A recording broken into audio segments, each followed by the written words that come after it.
Good evening everyone. आज की हमारी क्लास है एटमॉस्फेयर के बाद हाइड्रोस्फेयर, लिथोस्फेयर और बायोस्फेयर के बारे में। आज की हमारी क्लास है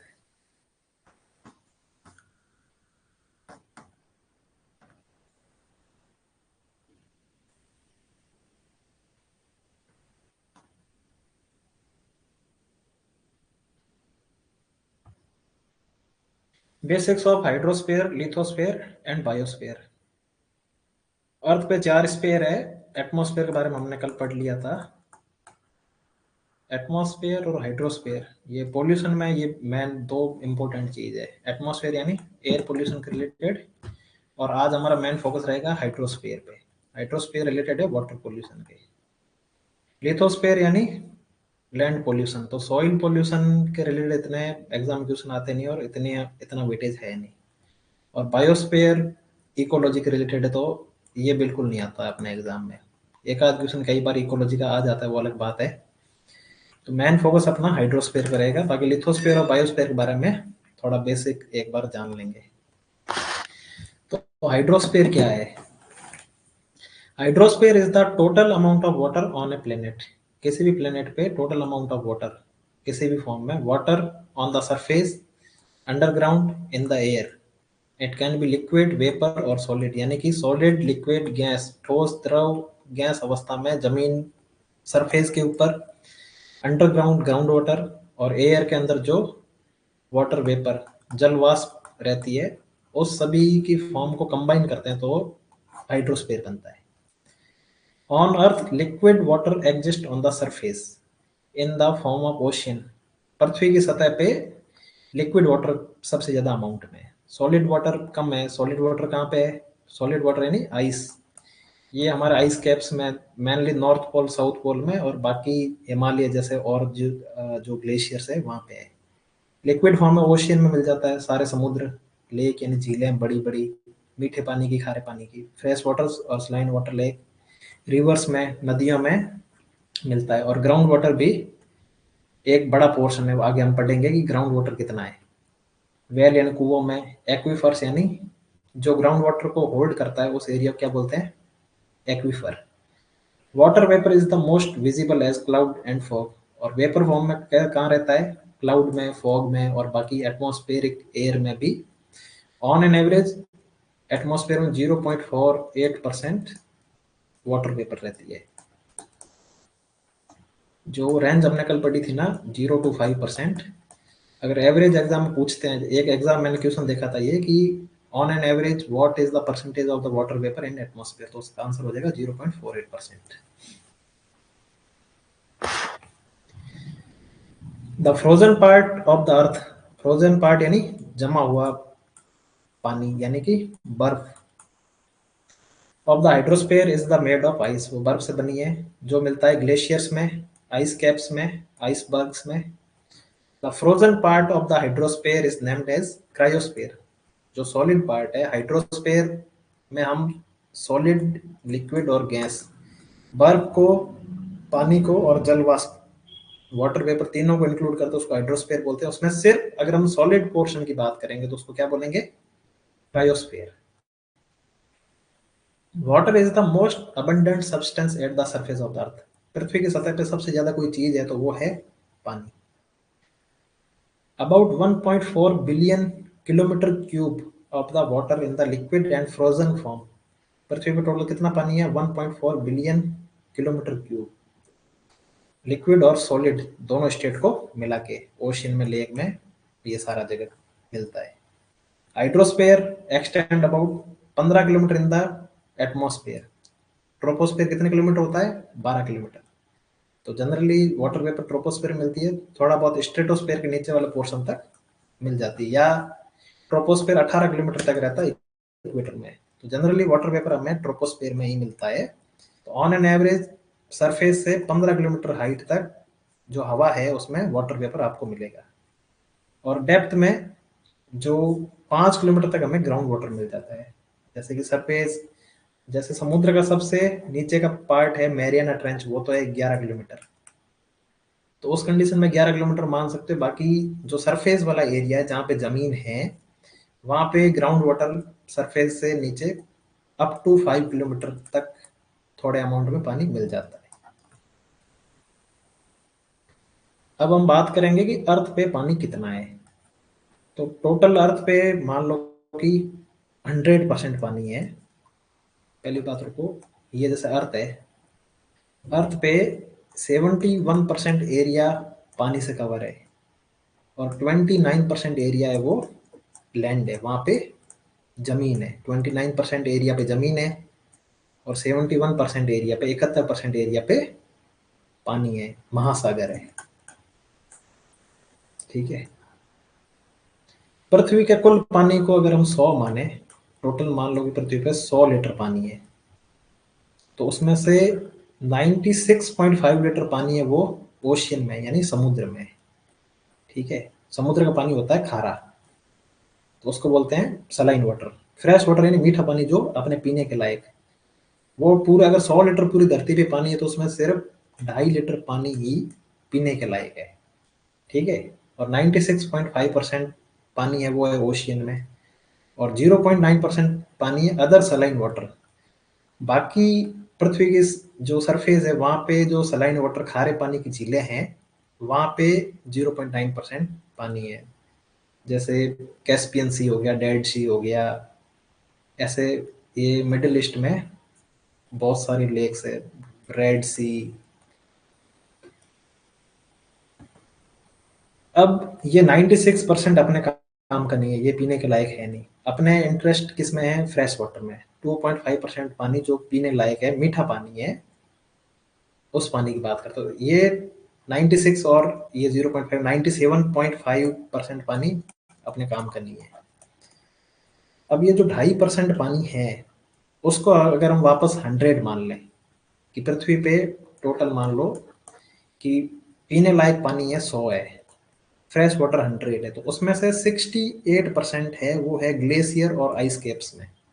जो मीठा पानी है जो नॉर्थ पोल और साउथ पोल पे जो बर्फ जमा हुआ है, तो कुल फ्रेश वाटर का 68% वहां पे जमा हुआ है। ठीक है। और 30% है ग्राउंड वाटर। ठीक है। इस बचे हुए का 30% हो गया ग्राउंड वाटर, वो है जमीन के अंदर जो कुएं खोद के हम निकालते हैं। और 1.2% है सरफेस पे। ठीक है। पृथ्वी की सतह पे बाकी का 1.2% है। अब इस सरफेस पे कौन सा पानी होगा? जो नदियों में है, झीलों में है, तालाब में है और जगह मिलेगा, और एटमॉस्फेयर में जो वाटर वेपर है। तो इस 1.2% में भी ग्राउंड आइस और परमाफ्रॉस्ट, जो हिमालय माउंटेन रेंज में, हिमालय में अपने को ग्लेशियर्स दिखते हैं जहां से गंगा नदी, यमुना नदी, गंगा नदी कहाँ से निकलती है? गंगोत्री ग्लेशियर से। यमुना नदी निकलती है यमुनोत्री ग्लेशियर से।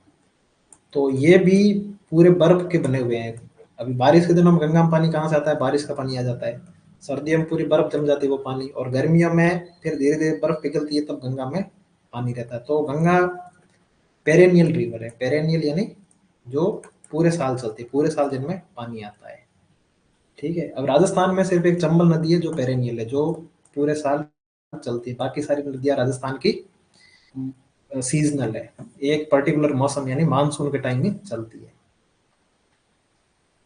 तो ये 69%, इस 1.2 को अगर पूरा 100 माने तो उसमें 69% है वो है ग्राउंड आइस और परमाफ्रॉस्ट। परमाफ्रॉस्ट यानी जो हमेशा जमा हुआ एरिया है, हमेशा जहाँ बर्फ जमी रहती है उसको क्या बोलते हैं? परमाफ्रॉस्ट।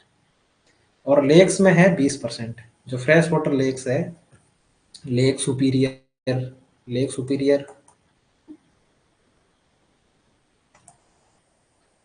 कनाडा में बहुत सारी फ्रेश वाटर की लेक। अगर इंडिया में अपने देखें तो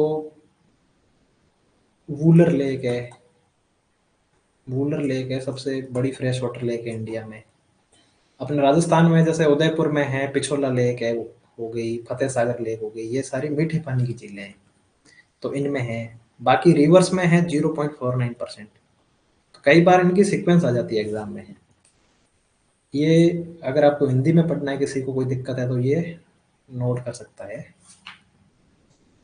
अब ये देखो हाई सीक्वेंस हो गई, सबसे ज्यादा पानी है ओशियन में, समुद्र में। टोटल पानी का 96.5%। फिर उसके बाद 1.74% हो गया आइस कैप या ग्लेशियर में। उसके बाद ग्राउंड आइस और परमाफ्रॉस्ट में 0.22% है। ग्राउंड वाटर में टोटल है 1.69%। उसमें 0.76 है वो है फ्रेश वाटर, और 0.93 है वो है ग्राउंड वाटर खारा। ग्राउंड वाटर भी कई जगह मीठा पानी निकलता है, कई जगह खारा पानी निकलता है। उसके बाद हो गई लेक्स। तो टोटल लेक में पानी है इतना, उसमें से फ्रेश वाटर कितनी है, इतनी। साल्ट वाटर लेक कितनी, इतनी। तो कई बार सीक्वेंस में ऐसे आ जाता है कि पानी के लेवल के हिसाब से इसको अरेंज करो कि किसमें सबसे ज्यादा पानी है। तो जैसे ऑप्शन आ गया ओशियन, ग्राउंड वाटर, फिर आ गया fresh water lake, fresh water lake, और साल्ट वाटर लेक। तो इस कंडीशन में हमें ध्यान रखना है कि फ्रेश वाटर लेक में ज़्यादा पानी है साल्ट वाटर लेक के कंपेयर में। ठीक है। उसके बाद सॉइल मॉइस्चर, जो जमीन के अंदर नमी रहती है, उस वो है टोटल 0.001%। टोटल पानी का, पूरी धरती जो पानी है उसका 0.001% है सॉइल मॉइस्चर। उसके बाद एटमॉस्फेयर भी लगभग इतना ही है, और नदियों का इससे भी कम है। यानी कि पूरी दुनिया में नदियों में जितना पानी बह रहा है उससे ज़्यादा पानी एटमॉस्फेयर में है। यानी गैसियस फॉर्म में वाटर वेपर, अगर पूरी वाटर वेपर, पूरी दुनिया में जो वाटर वेपर है उसको हम कंडेंस करके पानी बनाएंगे तो वो पूरी नदियों के कुल पानी से ज़्यादा होगा। बायोटा यानी जीव जंतुओं में, हर जीव के अंदर कुछ अमाउंट में पानी रहता है, अपने अंदर भी, अपने शरीर में पानी है, तो वो है। तो टोटल ये लगभग 100% हो जाता है। अब हम हाइड्रोस्फीयर में सबसे बड़े पोर्शन की बात करते हैं, ओशियन की। टोटल पानी का 96.5% पानी ओशियन में। ठीक है। ओशियन क्या है, are the body of salt water. Salt water है ओशियन में, नमकीन पानी है, साल्ट यानी नमक मिला हुआ है। कवर अबाउट 70.8 या लगभग 71% एरिया पूरी अर्थ का ओशियन से कवर है। टोटल 5 ओशियन है पूरी धरती पे। कितने ओशियन है, 5। पैसिफिक यानी प्रशांत महासागर, अटलांटिक महासागर, इंडियन ओशियन यानी हिंद महासागर, अंटार्कटिक या सदर्न ओशियन, और आर्कटिक महासागर। Ocean contain 97% of the earth water. पूरी धरती पे जितना पानी है उसका 97% पानी महासागरों में है। The ocean produce more than 50% of the air we breathe. कुल ऑक्सीजन जो है उसकी 50% ऑक्सीजन, 50% से भी ज्यादा समुद्र से निकलती है। जब जो हम पढ़ते हैं ना बचपन में कि पेड़ हमें ऑक्सीजन देते हैं, अगर सारे पेड़ कट जाएंगे, एक अजम्पशन रहता है लोगों में कि अगर सारे पेड़ कट जाएंगे तो ऑक्सीजन बनना बंद हो जाएगा, तो वो मिसकंसेप्शन है। सबसे ज्यादा ऑक्सीजन जनरेट करता है ओशियन। समुद्र में जो फाइटोप्लैंक्टॉन्स है वो सबसे ज्यादा ऑक्सीजन जनरेट करते हैं। सबसे बड़ा जो फॉरेस्ट है अमेजोन रेन फॉरेस्ट। अमेजोन के जो रेन फॉरेस्ट है वो ब्राजील में है। पूरी धरती पे जो ऑक्सीजन है उसका लगभग 20% oxygen Amazon rain forest generate करते हैं। उनको क्या बोलते हैं, लंग्स ऑफ अर्थ, धरती के फेफड़े बोलते हैं उनको। ठीक है। अब 20% वाले को फेफड़े बोल रहे हैं, पर ओशियन है वो 50% से भी ज्यादा ऑक्सीजन बनाता है। ओशियन की एवरेज डेप्थ कितनी है, एवरेज कितना गहरा है ओशियन, तो वो है लगभग 3.7 किलोमीटर, या एक रफ बोले तो 4 किलोमीटर। रफली हम कह सकते हैं कि ओशियन 4 किलोमीटर गहरा है ऑन एन एवरेज। और सबसे कम डेप्थ तो बीच पे हम जाएंगे तो फिर वो धीरे धीरे गहरा होता जाएगा। जैसे ये यहाँ पे धरती खत्म हुई है, यहाँ से ये ओशन स्टार्ट हो गया, तो यहाँ पे जैसे 1 मीटर गहरा है, धीरे धीरे आगे जाएंगे। तो अधिकतर जगह पे ओवरऑल अगर हम एवरेज लेंगे तो वो है 4 किलोमीटर। तो सबसे कम गहरा तो किनारों पे होगा, और सबसे ज्यादा गहरा है वो है 11 किलोमीटर। उसको क्या बोलते हैं, मैरियाना ट्रेंच या चैलेंजर डीप। ये है प्रशांत महासागर में, पैसिफिक ओशियन में। सैलिनिटी यानी ओशियन में साल्ट कितना है, नमक कितना है। तो ओशियन में नमक को पीपीटी में शो करते हैं, पीपीटी, पार्ट्स पर थाउजेंड, यानी 1000 यूनिट में कितना है। तो 35 ppt सैलिनिटी। इसका मतलब है कि 1000 ग्राम ओशियन जो समुद्र का पानी है, या 1 किलो पानी, 1000 ग्राम यानी 1 किलो पानी, या लगभग 1 लीटर पानी बोल सकते हैं। तो 1 लीटर पानी में 35 ग्राम साल्ट है, 35 ग्राम। 1 लीटर पानी हम लेंगे समुद्र का, उसको बॉईल करेंगे, उबाल देंगे। जब पूरा पानी उड़ जाएगा तो लास्ट में जो नमक बच जाएगा ना नीचे, उसका अगर हम वेट करेंगे तो वो इतना आएगा, 35 ग्राम। ठीक। PH of the ocean is currently around, ocean समुद्र के पानी की पीएच कितनी है? 8.1। ठीक है, which is slightly basic. PH आपको पता ही है, 0 से लेके 14 तक होती है, और 7 है मिड पॉइंट। सामान्य जो अपन पानी पीते हैं घर पे, उसकी पीएच होती है 7। एकदम प्रॉपर पानी होगा उसकी पीएच कितनी होगी? 7। 7 से कम है उसको क्या हम बोलते हैं? एसिडिक। 7 से ज्यादा उसको क्या बोलते हैं? बेसिक। 7 से कम पीएच है यानी वो चीज अम्लीय है, और 7 से ज्यादा पीएच वाली चीज क्षारीय है। अब 14 के पास होगा तो उसकी क्षारता ज्यादा होगी, और 0 के पास है तो वो ज्यादा एसिडिक होगा, और 7 के जितना पास रहेगा उतना न्यूट्रल रहेगा। ठीक है। तो आज के टाइम में ओशियन एसिडिफिकेशन की बात हो रही है, यानी समुद्र में उसकी एसिडिटी बढ़ रही है, समुद्र की अम्लता बढ़ रही है, ये एक बड़ा इश्यू है। ठीक है। तो अभी पीएच कितनी है? 8.1, 8.1 है। पहले कितनी थी? बिफोर इंडस्ट्रियल रिवॉल्यूशन, यानी लगभग 1750, आज से 250 साल पहले पीएच थी 8.2, वो अब 8.1 हो गई है। क्यों हो गई? क्योंकि इंडस्ट्रियलाइजेशन हुआ है, औद्योगिकीकरण के कारण CO2 गैस, कार्बन डाइऑक्साइड ज़्यादा रिलीज हो रही है, और कार्बन डाइऑक्साइड को का कैप्चर करने का सबसे बड़ा सिंक जहाँ पे कार्बन स्टोर होती है वो है ओशियन।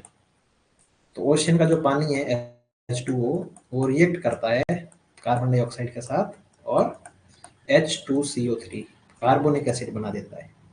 ठीक है। ये एक मतलब कम एसिडिटी वाला वीक एसिड है।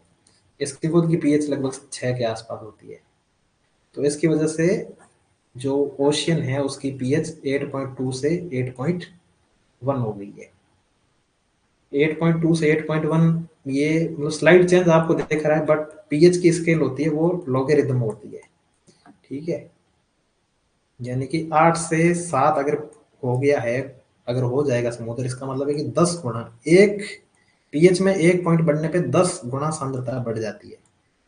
ठीक है। तो ये भी लगभग 30% का वेरिएशन है, 1 पॉइंट लगभग 30% के बराबर होता है। यानी कि हमने 30% ज्यादा कार्बन डाइऑक्साइड दे रहे हैं समुद्र की जो कैपेसिटी है उससे, उसकी वजह से 8.2 जो पीएच थी पहले वो अब 8.1 हो गई है। ये 5 ओशियन है, इसमें सबसे बड़ा ओशियन है पैसिफिक ओशियन, फिर Atlantic ocean, Indian ocean, southern ocean. ये सबका परसेंटेज वाइज जो वॉल्यूम है, टोटल कितना पानी है, टोटल ओशियन में 100% पानी है, उसमें 50% तो पैसिफिक में ही है। यानी पैसिफिक ओशियन बाकी चारों ओशियन को मिला के भी उससे भी बड़ा है। ठीक है। अब ये देखो, ओशियन है लगभग 70% एरिया पे, उसका 50%, 70% का 50% यानी लगभग 35%। पूरी दुनिया का 35% पैसिफिक ओशियन ही है। आप गूगल अर्थ पे अर्थ को घुमा के पैसिफिक ओशियन साइड जाओगे ना, तो एक ऐसा आपको एक जगह मिलेगा कि वहां पे पूरा आपको पानी पानी दिखेगा। इसका मतलब है कि धरती का 1/3 हिस्सा पैसिफिक ओशियन ही है, इतना बड़ा है ये। अब ओशियन के जोन ये हो गए, ये जैसे देख रहे हो जमीन है, ये यहाँ से समुद्र स्टार्ट हो गया। ठीक है। तो इसके हमने जोन बना रखे हैं अलग अलग अपने पढ़ने के पर्पज से। तो एक जोन हमने बना रखा है सनलाइट पेनिट्रेशन के हिसाब से, कि सूर्य की किरणें ओशियन में कैसे आ रही है। तो जहां तक सूर्य की किरणें पहुंच पा रही है उसको बोलते हैं फोटिक जोन। फोटिक यानी फोटोन, फोटोन का मतलब ही लाइट होता है। तो जहां तक लाइट आ रही है वो हो गया फोटिक जोन, जहां लाइट नहीं आ रही वो हो गया एफोटिक जोन। ठीक है। तो लगभग 200 मीटर पानी ओशियन के अंदर तक सूरज की किरणें आ जाती है। सूरज की किरण है, ये आ रही है 200 मीटर तक आएगी, फिर बहुत कमजोर हो जाती है, फिर आगे आ नहीं पाती है। तो 200 मीटर तक का जोन है उसको क्या बोलेंगे, फोटिक जोन। अब एक इन दोनों के बीच का डायस्फोटिक जोन या ट्विलाइट, जहाँ हल्की हल्की रोशनी, अभी यहाँ तक लाइट आ रही है, आगे लाइट नहीं आ रही है, पर फिर भी थोड़ा बहुत मतलब एकदम अंधेरा नहीं होगा, हल्का हल्का उजाला दिखेगा, उस जोन को क्या बोलते हैं, डायस्फोटिक जोन, बीच का जोन। तो वो होता है लगभग 200 मीटर से लेके 1000 मीटर या 1 किलोमीटर तक। 1 किलोमीटर के नीचे एफोटिक जोन है, वहां पूरा एकदम बिल्कुल सूरज की रोशनी नहीं आ रही, लगभग अंधेरे जैसा वो है, उसको क्या बोलेंगे, एफोटिक जोन। तो लाइट के हिसाब से ये जोन है। और अगर हम डेप्थ के हिसाब से बोलें तो एपीपेलाजिक जोन, कि भाई समुद्र की गहराई के हिसाब से, तो उसमें 5 जोन बना रखे। एपीपेलाजिक जोन वो हो गया सरफेस से लेके 200 मीटर, यानी फोटिक जोन और एपीपेलाजिक जोन एक ही है। ठीक है, फिर मीजोपेलाजिक जोन, मीजो यानी मीडियम डेप्थ तक, 200 से लेके 1000 मीटर तक, यानी एफोटिक जोन और मीजोपेलाजिक एक ही हो गया। बेथीपेलाजिक जोन यानी समुद्र के नीचे का एरिया, 1000 से लेके 3000 मीटर तक ये रहता है। एबिसोपेलाजिक जोन हो गया 3000 से 6000 तक। और 6000 से जो ज्यादा गहरा ओशियन है उसको क्या बोलते हैं, हेडोपेलाजिक जोन या डीप ट्रेंच। जो मैरियाना ट्रेंच है वो 11 किलोमीटर है, तो वो किस में आएगा, हेडल जोन में, हेडोपेलाजिक। ओशियन की सैलिनिटी, तो सी वाटर है टोटल, जैसे कि 1000 ग्राम पानी लिया हमने, ठीक है, तो उसमें से 965 ग्राम तो पानी है, और 35 ग्राम साल्ट है, 35 पीपीटी। या परसेंटेज में बोले तो भाई 35 ग्राम है 1000 में, परसेंटेज में कन्वर्ट किया इंटू 100, ये कट गए, इस जीरो की वजह से यहाँ पॉइंट आ गया। तो ओशियन की सैलिनिटी है परसेंटेज की फॉर्म में 3.5%। ठीक है, अब ये 35 ग्राम साल्ट है, उसके अंदर उस साल्ट का अगर हम एनालिसिस करेंगे तो 55% उसमें है क्लोराइड। जो समुद्र का पानी है उसमें सबसे ज्यादा कौन सा आयन है, क्लोराइड आयन। ठीक है, उसके बाद है सोडियम आयन, वो है लगभग 30% या 10 ग्राम। टोटल 35 ग्राम साल्ट है, उसमें 19 ग्राम है क्लोराइड, 10 ग्राम है सोडियम। फिर उसके बाद आता है सल्फेट। ठीक है, फिर उसके बाद है मैग्नीशियम, फिर उसके बाद बाकी कैल्शियम, पोटेशियम और माइनर कॉन्स्टिट्यूंट आते हैं। तो ये इनकी भी सीक्वेंस आपको याद रखनी है।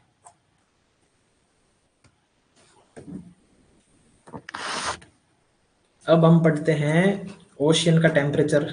जैसे ये ओशियन के सरफेस है, ओशियन सरफेस पे नॉर्मली 20 से 25 डिग्री टेम्परेचर रहता है ऑन एन एवरेज। ठीक है, अब हम जैसे जैसे नीचे जाएंगे, ये हो गई ओशियन की डेप्थ हो गई है। अब सरफेस पे टेम्परेचर कितना है, ये जीरो जीरो पे 22 डिग्री है। अब हम नीचे जाएंगे तो ये फोर्टिक जोन है यहाँ तक, ठीक है, 200 मीटर तक, यहाँ तक सूरज की लाइट आ रही है, तो यहाँ पे टेम्परेचर ज़्यादा रहेगा, पानी गर्म हो रहा है। ठीक है, और फिर इसके बाद ये जैसे 1000 मीटर तक हमने क्या बोला था, डायस्फोटिक जोन। तो यहाँ पे सूरज की किरणें बहुत कम आ रही है, तो टेम्परेचर कम हो रहा है। तो 22 से 200 मीटर पे जो 22 डिग्री था, वो 1 किलोमीटर 1000 मीटर तक आते आते 5-6 डिग्री तक आ गया है। ठीक है, तो ये टेम्परेचर एकदम कम हो गया है, डिक्लाइन हो गया है, डिक्लाइन, डिक्लाइन यानी कमी हो गई है। तो इसको क्या बोलेंगे, टेम्परेचर जो समुद्र के अंदर डेप्थ के साथ टेम्परेचर कम होता है गहराई के साथ, उसको क्या बोलते हैं, थर्मोक्लाइन। ठीक है, ये लाइन है, इसको क्या बोलेंगे, थर्मोक्लाइन। ठीक है, उसके बाद 1000 मीटर के बाद एफोटिक जोन है, वहां पे सूरज की किरणें कभी आ ही नहीं रही है, तो फिर यहाँ पे टेम्परेचर बिल्कुल वो लगभग एक जैसे ही रहेगा, हल्का हल्का कम हो रहा है। तो जो समुद्र के नीचे 4000 मीटर पे, 4 किलोमीटर पे समुद्र का जो पानी है उसका टेम्परेचर कितना रहता है, 4 डिग्री सेल्सियस। ठीक है, तो 4 डिग्री सेल्सियस पे पानी की डेंसिटी सबसे ज़्यादा होती है। ठीक है, जैसे पानी की डेंसिटी है, अगर हम डेंसिटी की बात करें तो 4 डिग्री पे सबसे ज़्यादा है। अब 4 डिग्री से इधर आगे बढ़ेंगे, 5 डिग्री, 6 डिग्री, जैसे जैसे टेम्परेचर बढ़ेगा वैसे वैसे उसकी डेंसिटी कम होगी। ठीक है, और वैसे 4 डिग्री से इधर आएंगे, 3, 2, 1, 0, 0 डिग्री पे बर्फ बन जाएगा, तो बर्फ की डेंसिटी भी 4 डिग्री से कम होती है। ठीक है,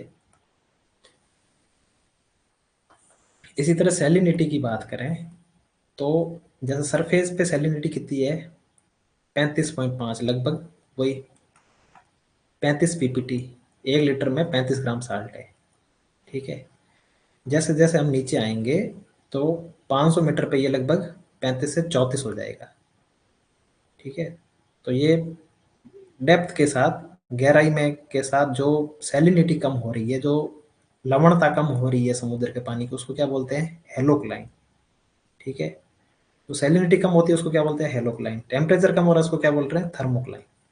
ठीक है, और 500 1000 मीटर के बाद वापस सैलिनिटी थोड़ी बढ़ जाती है, और उसके बाद ये जो 34.5 और 35 के बीच में लगभग ये 35 पे फिक्स रहती है, सरफेस पे रहती है 35.5। क्यों रहती है, क्योंकि सरफेस पे ही इवापोरेशन ज्यादा होता है। अभी जैसे कि भाई मान लो कि पानी पूरा मिक्स हो गया समुद्र का, पूरे की 35 है। ठीक है, अब दिन में सूरज की गर्मी होगी तो पानी कहाँ से उड़ेगा, सरफेस का पानी उड़ेगा। जब सरफेस का पानी उड़ेगा तो यहाँ पानी कम हो गया, साल्ट ज्यादा हो गया, तो सैलिनिटी ज्यादा होगी। अब डेंसिटी की बात करें तो नॉर्मल पानी की डेंसिटी होती है 1। ठीक है, डेंसिटी जो घनत्व है वो हम पानी के सापेक्ष में ही करते हैं, क्योंकि 1 किलो पानी और 1 लीटर पानी बराबर होता है। तो डेंसिटी क्या होता है, मास बाई वॉल्यूम। ठीक है, तो 1 kg बाई 1 लीटर बराबर कितना हो गया, 1। ठीक है, अब समुद्र के पानी में क्या है, 35 ग्राम साल्ट है, तो वो उतनी उसकी डेंसिटी ज़्यादा हो जाएगी। तो सरफेस पे डेंसिटी है मान लो 1.0225, 1.025 ये डेंसिटी है। अब जैसे जैसे हम नीचे जाएंगे वैसे वैसे डेंसिटी बढ़ेगी। क्यों बढ़ेगी, क्योंकि टेम्परेचर कम हो रहा है, टेम्परेचर कम होने के साथ डेंसिटी बढ़ती है। तो जैसे जैसे डेप्थ में जा रहे हैं तो वैसे वैसे डेंसिटी है वो बढ़ रही है। तो डेंसिटी बढ़ने को क्या बोलते हैं, पिक्नोक्लाइन। ठीक है, डेंसिटी है पिक्नोक्लाइन, सैलिनिटी है हेलोक्लाइन, और टेम्परेचर है थर्मोक्लाइन। यहाँ पे हेलोक्लाइन और थर्मोक्लाइन, टेम्परेचर और सैलिनिटी दोनों डेप्थ के साथ कम होता है, और डेंसिटी जैसे जैसे डेप्थ बढ़ेगी वैसे वैसे बढ़ेगी। और ये सारी चीजें 1000 मीटर यानी 1 किलोमीटर के बाद सब कांस्टेंट हो जाता है। 1 किलोमीटर के बाद ये डेंसिटी भी ओशियन की कितनी होगी, 1.028 ग्राम पर सेंटीमीटर क्यूब। ठीक है, और यहाँ 1000 मीटर पे जो सैलिनिटी है वो भी लगभग 35 पे फिक्स हो गई है, और टेम्परेचर भी लगभग 4 डिग्री सेल्सियस के आसपास रह गया है। तो ऑन एन एवरेज ओशियन का पानी का टेम्परेचर कितना होता है, 4 डिग्री सेल्सियस, सैलिनिटी कितनी होती है 35, और एवरेज डेंसिटी कितनी होती है 1.028 ग्राम पर सेंटीमीटर क्यूब। अब हम फ्रेश वाटर की बात करें तो फ्रेश वाटर क्या होता है, जिस पानी के अंदर साल्ट कंसंट्रेशन कम होती है। अब ओशियन में हमने देखा था 35 ग्राम के करीब साल्ट था। अब जिस पानी में 500 मिलीग्राम पर लीटर या आधे ग्राम से कम साल्ट है उसको क्या बोलते हैं, फ्रेश वाटर। ठीक है, जैसे नदियों का पानी, स्ट्रीम यानी छोटी छोटी छोटी नदियाँ, मतलब छोटी छोटी धाराएं आके मिलती है, फिर जाके एक बड़ी नदी बनती है। तो बड़ी बड़ी जो स्ट्रीम उसको रिवर बोलते हैं, छोटे स्ट्रीम को स्ट्रीम बोलते हैं। पॉन्ड यानी छोटे तालाब, लेक यानी बड़े बड़े तालाब उसको लेक बोलते हैं। स्वैम्प्स, मार्श, मार्श यानी जो दलदल का एरिया एकदम कीचड़ हो वहां पे। ठीक है, तो फ्रेश वाटर में अब देखो साल्ट वाटर में सबसे ज्यादा कौन सा आयन था, क्लोराइड आयन था, फिर था सोडियम। ठीक है, फ्रेश वाटर में सबसे ज्यादा है बाइकार्बोनेट आयन। ठीक है, ऑन एन एवरेज 58 मिलीग्राम पर लीटर होता है, मिलीग्राम पर लीटर बाइकार्बोनेट है, फिर कैल्शियम, फिर सिलिका, फिर सल्फेट, फिर सोडियम, फिर chloride, magnesium, potassium. Fresh water में अब देखो समुद्र में जो पानी है उसकी पूरी एक ही प्रॉपर्टी है, वो समुद्र में एक जगह पड़ा है, तो उसमें एक टाइप के जीव जंतु होंगे, मतलब एरिया वाइज एरिया के हिसाब से अलग होंगे, बट पानी का जो प्रॉपर्टीज है जो ओशियन वाटर की उसके हिसाब से एक ही टाइप के जीव जंतु होंगे। पर जो फ्रेश वाटर है उसमें दो कैटेगरी हो गई, एक होगी लेंटिक, एक होगी लोटिक। मतलब एक पानी जो बह रहा है कंटिन्यू, जैसे नदी में पानी है वो बहता रहता है, और एक तालाब में जो पानी है वो अपनी जगह पे स्थिर है। तो जो स्थिर पानी है, स्टिल वाटर है, उसको क्या बोलते हैं? लैंटिक। ठीक है। और जो पानी बह रहा है वो हो गया लोटिक। लोटिक ऐसे याद रखोगे जैसे पानी का लोटा होता है, तो लोटा लुढ़कता रहता है। ठीक है। तो जो पानी लुढ़कता रह रहा है, कंटिन्यू फ्लो कर रहा है, उसको क्या बोलेंगे? लोटिक। और जो स्थिर है वो हो गया लैंटिक। ठीक है। तो जो पानी 0.1 मीटर पर सेकंड से ज़्यादा की स्पीड में बह रहा है वो लोटिक है, और 0.1 से कम है या बिल्कुल स्थिर है वो हो गया लैंटिक। ठीक है। तो इसका रेजिडेंस टाइम कितना? एवरेज 10 साल है। यानी एक लैंटिक सिस्टम में जो पानी है वो 10 साल वहीं रहेगा ऑन एन एवरेज, और लोटिक में लगभग 2 वीक या उससे कम रहता है। अब लैंटिक जो पानी स्थिर है, उस पानी में कौन से जोन है ये पढ़ेंगे। तो उसमें मेन 3 जोन, एक हो गया लिटोरल जोन, एक हो गया लिमनेटिक जोन, एक हो गया प्रोफंडल जोन। लिमनेटिक यानी जहां तक लाइट आ रही है, ऊपर पानी की सरफेस से लेके एक सर्टेन डेप्थ तक। जैसे हम ओशन में 200 मीटर बोला, तो यहाँ भी लगभग मान लो 200 मीटर तक लाइट आ रही है, तो वो है लिमनेटिक जोन। तो वहाँ पे पेड़ पौधे वगैरह उग सकते हैं, ये मछली रह सकती है। 200 मीटर से नीचे का जोन है उसको क्या बोलते हैं? Profundal zone.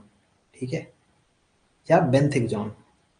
जो पानी है उसको बोलेंगे, जैसे पानी के बेस पे 2 जोन हो गए, लिमनेटिक जोन और प्रोफंडल जोन। अब ये 2 और जोन है, लिटोरल और बेंथिक। तो पानी के पास की मिट्टी है जो, ये यहाँ पे पानी बहुत कम है, तो ये आधा पानी आधा मिट्टी वाला जो एरिया है, इस जोन को हम बोलेंगे लिटोरल जोन। ठीक है। ये डेप्थ के हिसाब से नहीं, डेप्थ के हिसाब से हो गया कि भाई पानी की सरफेस से 200 मीटर तक लिमनेटिक जोन हो गया, नीचे प्रोफंडल हो गया। अब हम साइड से जमीन के हिसाब से देखेंगे, तो जो आज पानी की बाउंड्री है उससे लगभग 10-15 मीटर तक की बाउंड्री है, वहां पे पानी कम गहरा है, तो वहां पे कुछ पेड़ पौधे उग जाते हैं, तो उसको क्या बोलते हैं? Littoral zone.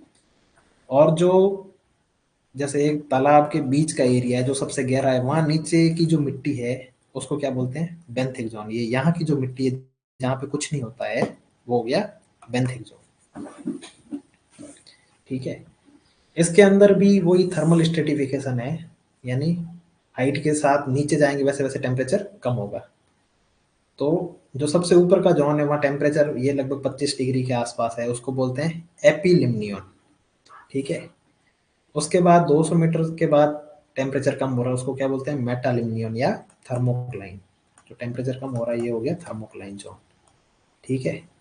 और उसके बाद नीचे का जोन जहाँ पे ये 4 डिग्री के पास आ गया वो हो गया हाइपोलिमनियन। अब हम नेक्स्ट बात करेंगे वाटर बजट ऑफ अर्थ। ठीक है। तो पृथ्वी पे वाटर साइकिल है। वाटर साइकिल क्या होता है? जल जल का चक्र। तो दिन के समय में जब सूरज निकलता है उस टाइम में समुद्र में, ओशियन में, लेक्स में, रिवर्स में पानी एवापोरेट होता है। ठीक है। एवापोरेट होके वो कहाँ जाएगा? एटमॉस्फेयर में जाएगा। एटमॉस्फेयर में जाके वाटर वेपर और क्लाउड फॉर्मेशन, बादल बनेंगे। ठीक है। बादल धीरे धीरे कंडेंस होंगे और फिर वो वापस जमीन पे और समुद्र पे बारिश होगी। समुद्र पे, जमीन पे बारिश हुई, ये जैसे पहाड़ है, यहाँ पे बारिश हुई तो यहाँ से पानी नदी बन के बहेगा और लास्ट में वापस समुद्र में आ जाएगा। तो समुद्र से पानी शुरू हुआ, लास्ट में समुद्र में आ गया, तो ये एक पूरा साइकिल हुआ। इसको क्या बोलते हैं? Water cycle. ठीक है। तो ओशन में, समुद्र में कुल पानी है 1350 इंटू 10⁻15 मीटर क्यूब।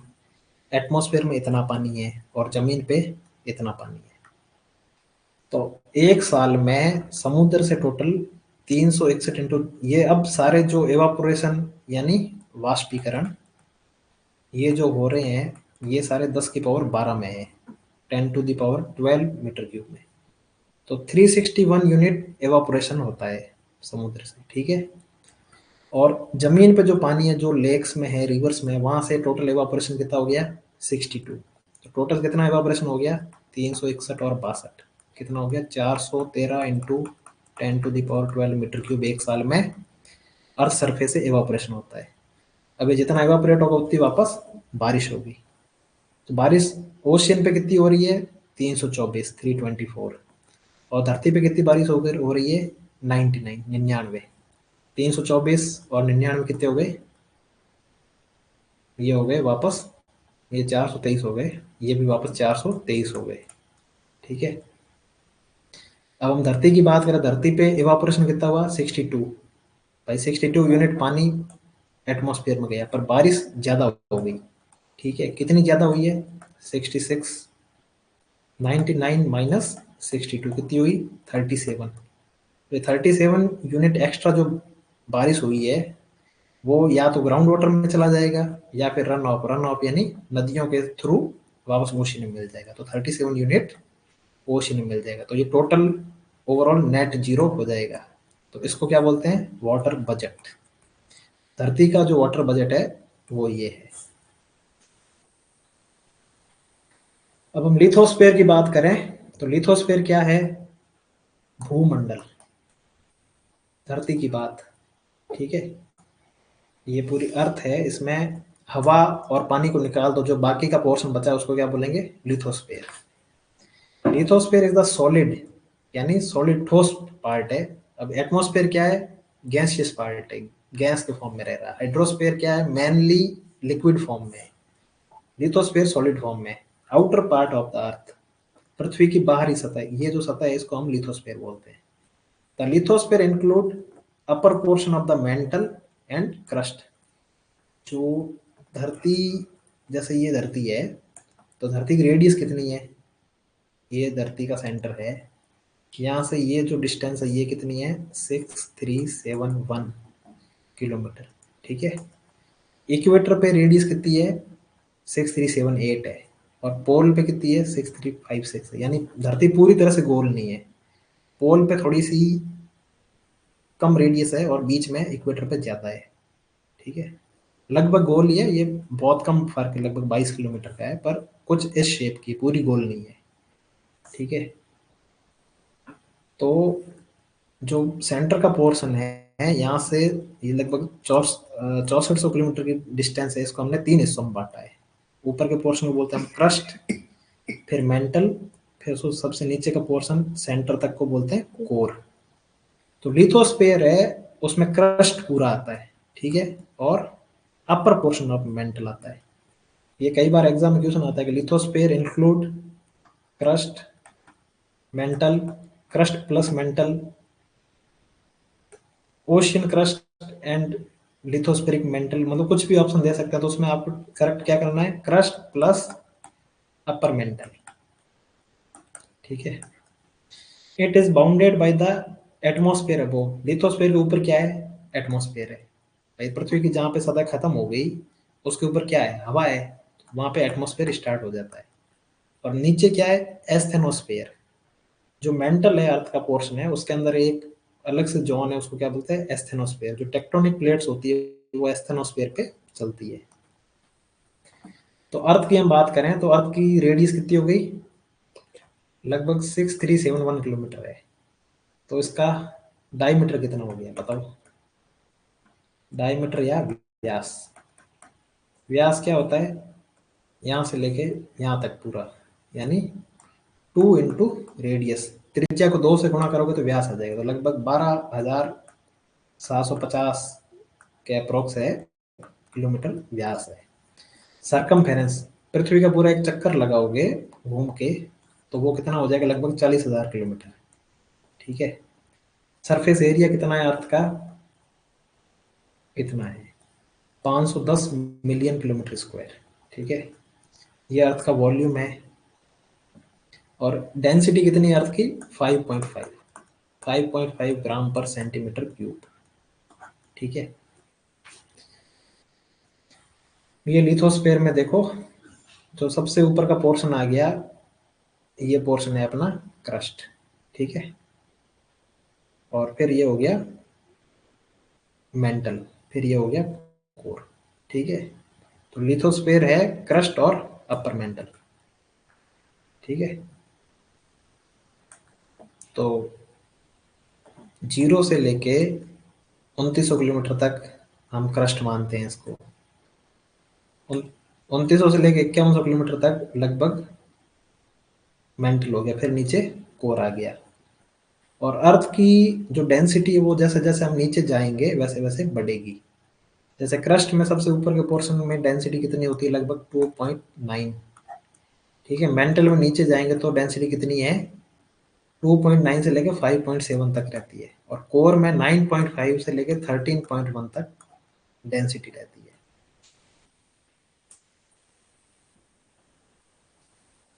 मतलब क्रस्ट, मेंटल और कोर को भी और डिवाइड किया गया है।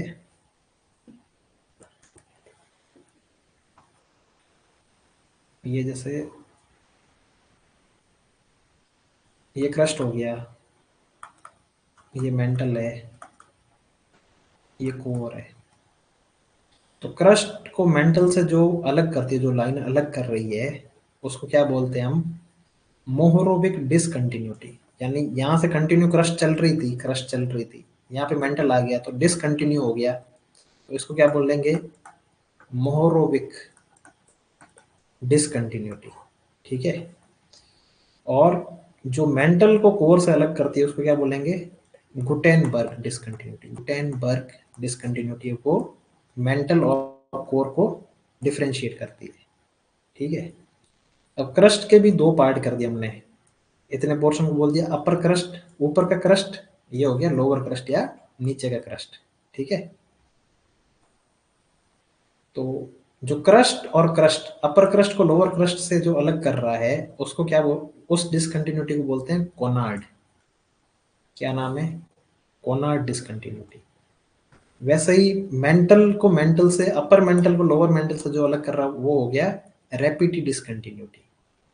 ठीक है। और आउटर कोर को इनर कोर से जो अलग कर रहा है, ऊपर वाली कोर को नीचे वाली कोर से जो अलग करता है उसको क्या बोलते हैं, लेह में। तो इनकी प्रॉपर सीक्वेंस भी कई बार एग्जाम आती है। तो सीक्वेंस क्या है, सबसे ऊपर है कोनार्ड, फिर है मोहरोविक, फिर है रेपिटी, फिर है गुटेनबर्ग, फिर है लेह में। लिथोस्फीयर दो टाइप का होता है, ओशियनिक और कॉन्टिनेंटल। यानी जो कई समुद्र है, समुद्र कितना, उसकी डेप्थ कितनी है, 4 किलोमीटर तक गहरा है, उसके बाद तो नीचे फिर मिट्टी है, यानी लिथोस्फीयर है। ठीक है। तो लिथोस्फीयर ओशियन में लगभग 50 से लेके 140 किलोमीटर तक मोटा रहता है। ठीक है। और कॉन्टिनेंट यानी जो महाद्वीप है, जहाँ पे जमीन है वहां पे जो क्रस्ट है, जो लिथोस्फीयर है, वो 40 से लेके 280 किलोमीटर तक उसकी थिकनेस रहती है। ठीक है। जो जियोथर्मल ग्रेडियंट की अगर हम बात करें, जैसे हमने कल एटमॉस्फेयर में पढ़ा था कि 1 किलोमीटर अगर हम ऊपर जाते हैं तो लगभग 6.5 किलोमीटर, 5 डिग्री सेल्सियस टेम्परेचर कम हो जाता है 1 किलोमीटर ऊपर जाने पे। जैसे सरफेस पे टेम्परेचर मान लो 15 डिग्री है, 1 किलोमीटर ऊपर गए तो 6.5 कम हो गया, यानी लगभग 9 डिग्री के आसपास टेम्परेचर टेम्परेचर होगा 1 किलोमीटर ऊपर। तो वैसे जमीन के अंदर अगर हम जाएंगे तो टेम्परेचर बढ़ता है। जैसे सरफेस पे अगर 15 डिग्री सेल्सियस है, 1 किलोमीटर नीचे जाएंगे तो टेम्परेचर 25 डिग्री सेल्सियस बढ़ जाएगा, यानी 1 किलोमीटर नीचे धरती के नीचे टेम्परेचर कितना हो जाएगा, 40 डिग्री सेल्सियस। अब क्रस्ट, मेंटल और कोर में कौन से जो एलिमेंट है वो सबसे ज्यादा है, तो ये भी एग्जाम में बहुत बार क्वेश्चन आता है। तो क्रस्ट में ये आप चार याद कर सकते हो। क्रस्ट में सबसे ज्यादा है ऑक्सीजन, क्रस्ट में सबसे ज्यादा ऑक्सीजन है वो है 46%, फिर है सिलिकॉन वो है 27%, फिर है एल्यूमिनियम 8%, आयरन 5%। अब ऑक्सीजन क्या है, गैस है, सिलिकॉन क्या है, मेटेलॉइड है या उपधातु है, एल्यूमिनियम और आयरन धातु है। तो कई बार एग्जाम में थोड़ा ट्रिकी क्वेश्चन आ जाता है कि पृथ्वी की क्रस्ट में कौन सी मेटल है जो सबसे ज्यादा है, तो मेटल कौन सी सबसे ज्यादा हो गई, एल्यूमिनियम हो गई। ठीक है। तो वहां पे ऑक्सीजन सिलिकॉन ऑप्शन होंगे तो उनको सिलेक्ट नहीं करना है।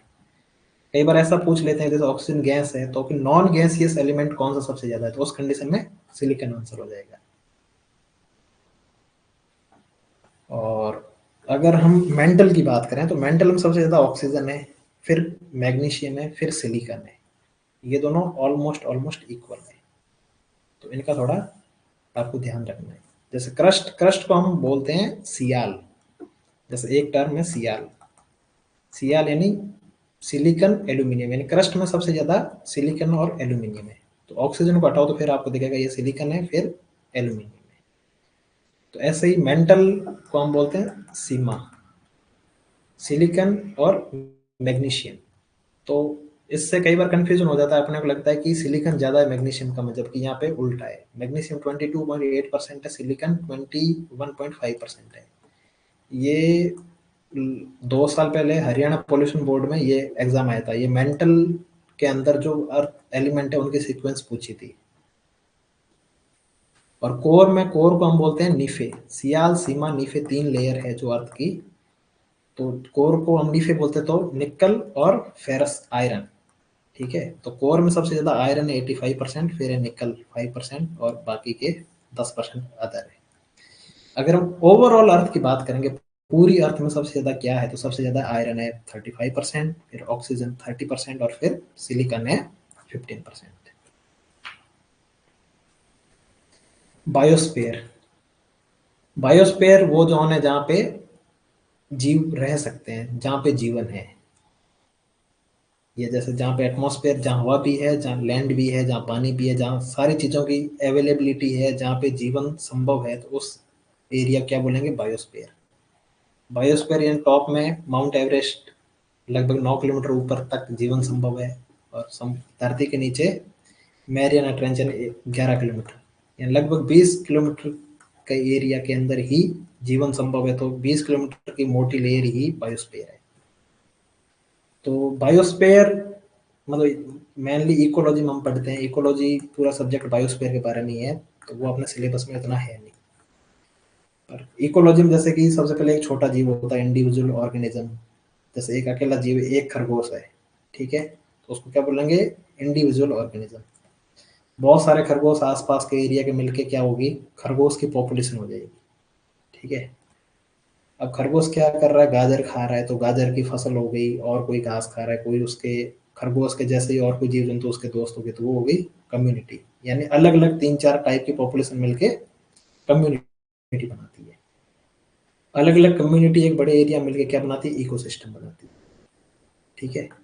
इकोसिस्टम से बड़ा हो गया बायोम, और उससे बड़ा हो गया बहुत सारे अलग अलग बायोम मिलके, जैसे कि डेजर्ट एक बायोम है, हिमालय माउंटेन है तो माउंटेन एक अलग बायोम है, जो प्लेटो है, पठार है, वो एक अलग बायोम है। ऐसे अलग अलग बायोम धरती पे मिलके बायोस्फीयर बनाते हैं, ठीक है। तो ये सीक्वेंस बहुत एग्जाम में आती है कि सबसे पहले ऑर्गेनिज्म, वो मिलके पॉपुलेशन बनाते हैं, वो मिलके कम्युनिटी, कम्युनिटी से बड़ा है इकोसिस्टम, उससे बड़ा है बायोम, और सबसे बड़ा है बायोस्फीयर। ये जैसे JSO 23 में क्वेश्चन आया था, is the large area with similar flora fauna and micro organism, कि कौन सा एक बहुत बड़ा एरिया है जहाँ पे लगभग एक जैसे पौधे, फ्लोरा यानी पौधे, पेड़ पौधों को बोलते हैं फ्लोरा। जो बॉटनी सब्जेक्ट है वो हो गया फ्लोरा। फौना यानी जीव जंतु, जो जूलॉजी सब्जेक्ट है वो हो गया फौना। माइक्रो ऑर्गेनिज्म यानी जो माइक्रोबायोम में पढ़ते हैं, जो सूक्ष्म जीव है, वो हो गया माइक्रो ऑर्गेनिज्म। तो एक बहुत बड़े एरिया में जहाँ लगभग एक जैसे पेड़ पौधे जीव जंतु है, तो उसको क्या बोलेंगे, तो उसको बोलेंगे बायोम। पॉपुलेशन क्या है, पॉपुलेशन है एक ही स्पीसीज, एक ही टाइप के जीव की, जो मतलब एक जगह पे 250 खरगोश है, तो ये होगी खरगोश की पॉपुलेशन 200। तो इसके अंदर सारे खरगोश ही है, ठीक है। स्पीसीज हो गई, जैसे खरगोश एक अपने आप में एक स्पीसीज है, एक टाइप की जीव जाति। नीश होता है एरिया जहाँ पे रहता है, जैसे खरगोश है, इतना बड़ा एरिया, यहाँ पे बड़े बड़े पेड़ है, यहाँ पे घास है, यहाँ पे एक तालाब है, तो तालाब में खरगोश नहीं रहेगा, खरगोश मेनली घास के अंदर रहेगा। यहाँ बहुत सारे बड़े पेड़ है जहाँ पे बंदर रहते हैं, तो यहाँ पे खरगोश नहीं रहेगा। तो ये एरिया है, इसको क्या बोलेंगे, नीश, ठीक है। तो बायोम क्या होता है, एक बहुत बड़ा एरिया जहाँ पे लगभग एक जैसा, जैसे कि डेजर्ट रेगिस्तान एक बायोम है। तो पूरे रेगिस्तान अलग अलग, जैसे बाड़मेर में भी और चूरू में भी लगभग एक जैसे ही पेड़ होंगे, यानी कि खेजड़ी है जैसे, तो बाड़मेर में भी है, चूरू में भी है। अब जैसे कोटा में हम आ जाएंगे, वहां पे डेजर्ट नहीं है तो वहां पे खेजड़ी भी नहीं मिलेगा आपको। जेई में ये क्वेश्चन आया था, the upper layer of lake, यानी किसी झील का upper layer, water through which sunlight can penetrate, जहां से सनलाइट आ जाती है, उसको क्या बोलेंगे? उसको बोलेंगे यूफोटिक जोन। लिटोरल जोन और बेंथिक जोन हमने क्या बोला था, ये जमीन के रिस्पेक्ट में है, इनका सूर्य की किरणों से लेना देना नहीं है। जैसे कि ये झील है, तो यहाँ पे जिस जमीन तक घास उग जाती है उसको क्या बोलते हैं? Littoral zone. और जहाँ पे नीचे का पोर्शन है जहाँ कुछ नहीं उग रहा है वो हो गया बेंथिक जोन। लाइट के हिसाब से फोटिक और एफोटिक जोन या यूफोटिक जोन, यानी ये देखो फोटोन वर्ड आ गया, फोटोन यानी लाइट, फोटिक यानी लाइट। ठीक है, तो जहाँ पे सनलाइट पेनिट्रेट कर रही है उसको क्या बोलते हैं? यूफोटिक। जहाँ नहीं कर रही है वो हो गया एफोटिक। Okay, thank you. कोई डाउट है तो चैट बॉक्स में आप लिख सकते हो।